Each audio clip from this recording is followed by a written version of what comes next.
So hello guys, welcome to new video. তো পিসি বাড়িতে ছিলাম, তো ভালো লাগছিলো। তারপরে পেরিয়ে গেলাম আমি জামাইবাবু দিদিরা মিলে একটুখানি খাওয়া দাওয়া করতে। দই ফুচকা খেতে এসেছিলাম, কিন্তু শুধু তো দই ফুচকা ভালো লাগে না, তার আগে একটুখানি টক জল ফুচকা খেয়ে নিলাম। খুবই ভালো খেতে এনাদের টক জল ফুচকাটা। আর দই ফুচকাটার জন্যই যেখানে এসে আসা, এটাই তো মেন জিনিস। চলো আগে এটা ট্রাই করা যাক। আরে দিদি হবে ঠিক আছে, নো জোকস। তো দিদিকে দেখে বোনও ট্রাই করতে গেল, তো বোনের মুখের অবস্থাটা ঠিক এইরকম।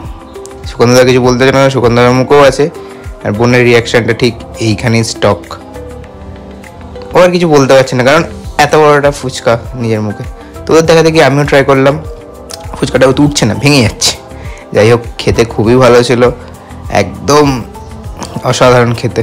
খাওয়া দাওয়া কমপ্লিট, এবার চলো বাড়ির দিকে যাওয়া যায়। এখানে সুন্দর আমি যাচ্ছিলাম, আর একটা স্কিম করে আমাকে হাতে জিনিসটা ধরিয়ে দিয়েছিলাম। কি সুন্দর আরামে বসে ফোন কাটছিলাম না। তাই বললো, দিদি বলছে মন খারাপ করিস না, আয় তোর মাথাটা টিপে দিচ্ছি। জোকস আবাট, মাথাটা আমার খুব ব্যথা করছিল। তো দিদিকে বললাম, দিদি বললো ঠিক আছে দাঁড়া, আমি মেসেজ করে দিচ্ছি। তো খুবই আরাম লাগছিলো, যাতে আমি ঘুমিয়েই পড়েছিলাম, এত সুন্দর লাগছিল। তারপরে আমি দিদিকে বললাম এরম না, এরম করো, এরম নরম করো। ফুট করে মেরে দিল, বলছে তুই আমাকে আমার মতো করতে দে। কিছুও বলা যাবে না, দিদি মানুষ। যাই হোক, দিদি আমার মাথাটা মেসেজ করে দিক। তোমার ভিডিওটা লাইক কমেন্ট শেয়ার করে দিও। দেখা হচ্ছে নেক্সট কোনো ভিডিওতে। টাটা।